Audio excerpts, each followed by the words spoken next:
ఓం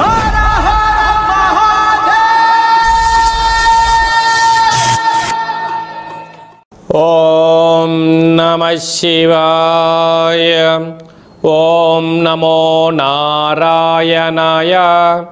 కర్మ నివారణ నరదృష్టి నివారణ కాళభైరవాయ నమో నమః. ఓం కాళకాలాయ విద్మహే కాళాతీతాయ ధీమహి తన్నో నరదృష్టి నివారణ కాళభైరవ ప్రచోదయాత్. హరి ఓం. మా ఛానల్కి స్వాగతం. చూస్తున్న వీక్షకులకు ప్రేక్షకులకు ప్రియ కాళభైరవ భగవద్బంధులకి స్వాగతం పలుకుతూ మమ్మల్ని ఎంతగానో ఆదరిస్తూ ఉండబడినటువంటి ప్రియ సోదర సోదరీమణులకు అందరికీ, జ్యోతిష్య అభిమానులకు, సనాతన ధర్మ సంరక్షకులకు అందరికీ కూడా దత్తాత్రేయ స్వామి వారి యొక్క జయంతి శుభాకాంక్షలు, ఆశీస్సులు. అందరినీ చల్లగా ఆశీర్వదించాలని మనసారా మనం కూడా కోరుకుందాం. 1/12/2025 నుండి 15/12/2025 వరకు పుట్టినటువంటి వారందరికీ కూడా ముందస్తుగా జన్మదిన శుభాకాంక్షలు. గతంలో వివాహం చేసుకున్న వారికి వివాహ వార్షికోత్సవ శుభాకాంక్షలు. ద్వాదశ రాశుల్లో గ్రహ గమనాన్ని వీక్షింపచేద్దాం. కర్కాటక రాశిలో దేవగురు బృహస్పతి ఉచ్చస్థితిలో సంచార స్థితి మరియు సింహరాశిలో కేతు సంచార స్థితి, తులారాశిలో బుధ సంచార స్థితి, వృశ్చిక రాశిలో రవి కుజ శుక్ర సంచార స్థితి, కుంభరాశిలో రాహు సంచార స్థితి, మీనరాశిలో శని భగవాను సంచార స్థితితో ద్వాదశ రాశుల్లో గ్రహ గమనాలు ఈ విధంగా ఉన్నాయి. మిథున రాశి వారికి ఏడాది తర్వాత 6వ స్థానంలో త్రిగ్రహ సంచార స్థితి, రవి భగవానుడు సంచారం చేయనప్పుడు దోషం తొలగించుకొని ఐశ్వర్యం ఎలా పొందాలో ఈ వీడియోలో సవివరంగా సంపూర్ణంగా తెలుసుకుందాం.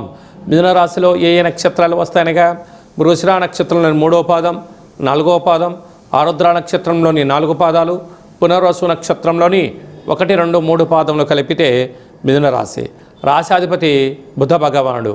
వీరికి 2వ స్థానంలో దేవగురు బృహస్పతి సంచారం చేయడం వలన విపరీతమైనటువంటి పెట్టుబడులు, ఆలోచన విధానము, ఐశ్వర్యము, కొత్త అవకాశాలు రాబోతున్నాయి. ఇప్పుడు జాగ్రత్తగా ఏర్పాటు చేసుకోగలిగితే వీరికన్నా అదృష్టవంతులు ఎవరు లేరు అని చెప్పి కూడా గమనించాలి. తృతీయంలో కేతు సంచార స్థితి ఉండడం వలన సత్ప్రవర్తన, ఆధ్యాత్మిక చింతన, ఓపిక, పట్టుదల వలన సకుటుంబ సపరివారం అందరితో కలిపి ఆధ్యాత్మిక తీర్థయాత్రలు, సేవారంగ కార్యక్రమాల్లో రాజసన్మానం, గజ సన్మానం పొందబోతున్నారు. 6వ స్థానంలో రవి కుజుడు శుక్ర సంచార స్థితి ఉన్నప్పుడు ఒకవైపేమో ఆందోళన, ఒకవైపేమో కొత్త ఆలోచనలు కలుగుతుంటాయి. స్థిరాస్తులు చరాస్తులు సంపాదించబోతుంటారు. కనుక వీలైనంత వరకు దయచేసి అప్పులు ఇవ్వద్దు, అప్పులు కూడా తెచ్చుకోవద్దు. ఉండబడిన వాటితో సర్దుకుపోగలిగితే మంచి కాలంగా భావించగలగాలి. భాగ్యస్థానంలో రాహు, రాజ్యస్థానంలో శని భగవానుడు ఉన్నప్పుడు అనేక మంది మిమ్మల్ని గమనిస్తున్నారు, మీ ఎదుగుదలను గమనిస్తున్నారు. మీరు ఎదిగే కొద్దీ వాళ్ళు మీ దగ్గరకు వచ్చి సలహాలు పొందుతూ మీకు ఐశ్వర్యాన్ని, ఆనందాన్ని పంచుకోవడానికి సిద్ధంగా ఉన్నారు. అంటే కష్టకాలంలోనేమో మిమ్మల్ని అందరూ దూరంగా పెట్టారు. మీరు ఎదుగుతున్నారు అని తెలుసుకోగానే వారే వచ్చి లేనిపోని బంధుత్వాలు కలుపుకొని మీరు సంపాదించబోతున్న ధనంలో మాకు కొంత సహాయం చేయండి అని చెప్పి అడుగుతుంటారు. దీనివలన సమయం కూడా వృధా అయ్యే పరిస్థితి ఉంటుంది. కనుక వీలైనంత వరకు ఆధ్యాత్మిక చింతన, సత్ప్రవర్తన అవసరం అని గుర్తుపెట్టుకోగలగాలి. ఈ కాళభైరవ జయంతి సందర్భంగా స్వామివారికి కూష్మాండ దీపాన్ని ఏర్పాటు చేసుకోవడం వలన నరదృష్టి, శత్రుదృష్టి, ఈతి బాధలు, శారీరకమైన ఇబ్బందులు తొలగిపోతాయని చెప్పి గమనించగలగాలి. అలాగనే స్వయం వృత్తులు, సేవా రంగాలు, సాఫ్ట్వేర్ రంగం, గృహ భవన నిర్మాణ కార్యక్రమం చేసేవారు, వ్యవసాయ సోదరీమణులు, మార్కెటింగ్ రంగంలో ఉండబడిన వారికి మంచి అవకాశాలు రాబోతున్నాయి. జాగ్రత్తగా ఉండండి. ఉన్నత బంగారు భవిష్యత్తుకు స్వాగతం పలకండి. మనకు డిసెంబర్ నెలలో ప్రథమార్థంలో ముఖ్యమైన పండుగల గురించి క్లుప్తంగా సవివరంగా సంపూర్ణంగా తెలుసుకుందాం. 4వ తారీఖు 12వ నెల 2025 దత్తాత్రేయ స్వామి వారి యొక్క జయంతి. కనుక మనమందరము కూడా గురుచరిత్ర పారాయణం చేద్దాం, దత్తాత్రేయ స్వామిని స్మరిద్దాం, ధ్యానిద్దాం, స్వామివారి యొక్క ఆశీస్సులు పొందుదాం. అలాగనే మనకు 12వ తారీఖు 12వ నెల 2025 మార్గశీర్ష మాస విశేషమైన అష్టమి పర్వకాల సమయంలో మనము దక్షిణాదిన కాళభైరవ స్వామి వారి యొక్క జయంతి మహోత్సవ కార్యక్రమాలు చేసుకుంటూ ఉంటాం.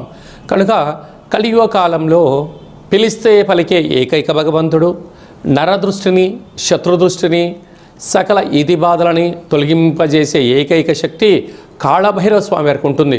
కనుక మనము ఈ కాళభైరవ జయంతి సందర్భంగా గృహంలో కుష్మాండ దీపాన్ని వెలిగించుకుందాం, వాస్తు దోషాల్ని తొలగించుకుందాం, నారికేల దీపాన్ని వెలిగించుకుందాం, లక్ష్మీదేవికి మాతకు స్వాగతం పలుకుదాం, పిండి దీపాన్ని వెలిగించుకుందాం, అఖండ ధన సంపద కీర్తి ప్రతిష్టలకు స్వాగతం పలుకుదాం.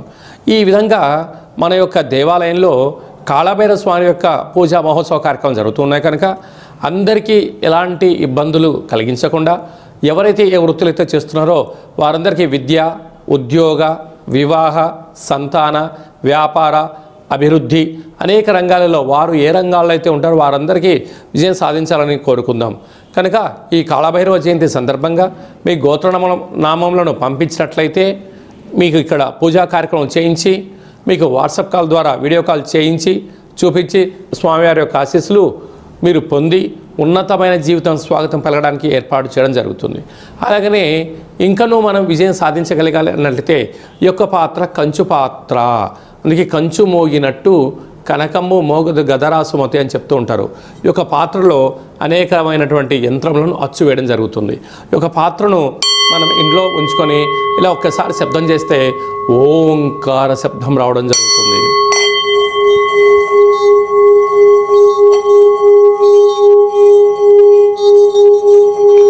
ఇలా ఓంకార శబ్దాన్ని సృష్టించడం వలన ఇంట్లో లక్ష్మీదేవి యొక్క ఆశీస్సులు కలిగి అనుకుంటున్న అన్ని పనుల్లో విజయం సాధించడం జరుగుతుంది.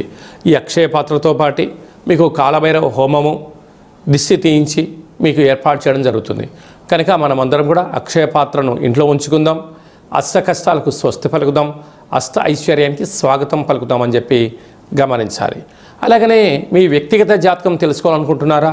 మీ పేరు, పుట్టినటువంటి తేదీ, నెల, సంవత్సరం, పుట్టిన సమయం వ్రాసి మీరు వాట్సాప్లో పంపించగలిగినట్లయితే 100 సంవత్సరముల జాతకాన్ని వ్రాసి పంపించి సవివరంగా సంపూర్ణంగా మీకు తెలియజేయడం జరుగుతుంది. మీరు పుట్టినప్పుడు గ్రహ గమనాలు ఎలా ఉన్నాయి, ప్రస్తుతం ఎలా ఉంటున్నాయి, రాబోయే కాలం ఎలా ఉండబోతున్నాయో కూడా తెలియజేయడం జరుగుతుందని చెప్పి కూడా గమనించాలి. అలాగే చాలామందికి పుట్టినటువంటి కాల సమయంలో డేటా ఆఫ్ బర్త్లు లేనటువంటి వారికి మీ పేరు యొక్క మొదటి అక్షరాన్ని అనుసరిస్తూ రాశిని తెలియచేస్తూ రాశి యొక్క స్థితిగతులు చెప్తూ రామాయణ శాస్త్రం ద్వారా అనగా గవ్వల ద్వారా కాళభైరవ ఉపాసన చేత భూత భవిష్యత్ వర్తమానాన్ని తెలియజేయడం జరుగుతుంది. ఈ కింది నెంబర్ సంప్రదించి అపాయింట్మెంట్ తీసుకొని సంప్రదించగలరు. జీవితంలో జాతకాన్ని తెలుసుకుందాం, అష్ట కష్టాలకు స్వస్తి పలుకుదాం. ఈ యొక్క ఆంగ్ల సంవత్సరంలో చివరి మాసంలో ఈ సంవత్సరంలో మనం అనేక రకాలమైన ఇబ్బందులను అనేక రకాలమైనటువంటి సమస్యలను చూస్తూ ఉన్నాం. వీటన్నిటిని ఇక్కడే పులి స్టాప్ పెట్టుకొని రాబోయేటువంటి కాలంలో అద్భుతమైన బంగారు భవిష్యత్తు రోజులకు స్వాగతం ఎలా పలకాలో కూడా తెలుసుకుందాం.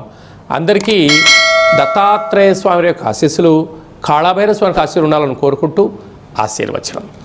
ఓం శతమానం భవతు శతాయు పురుష సతేంద్రియ ఆయుష్యేవేంద్రియే ప్రతిష్టతి ధనం ధాన్యం బహుపుత్రలాభం శత సంవత్సరం దీర్ఘమాయు సర్వే జనా సుఖినో భవంతు లోకా సమస్తా సుఖినో భవంతు సర్వం కాళభైరవ దేవతార్పణమస్తు. హరి ఓం. ఈ వీడియో మీకు నచ్చినట్టయితే లైక్ చేయండి, షేర్ చేయండి. అందరికన్నా మీ యొక్క వ్యక్తిగత జాతకాన్ని అందరికన్నా ముందుగా తెలుసుకోవాలి అనుకుంటున్నట్లయితే మా ఛానల్ని సబ్స్క్రైబ్ చేసుకొని ఆల్ అనే బటన్ కూడా తెలియచేసి ఈ భక్తి సమాచారాన్ని భగవద్బంధులకు, మిత్రులకు, స్నేహితులకు చేరవేసి హిందూ ధర్మాన్ని కాపాడండి.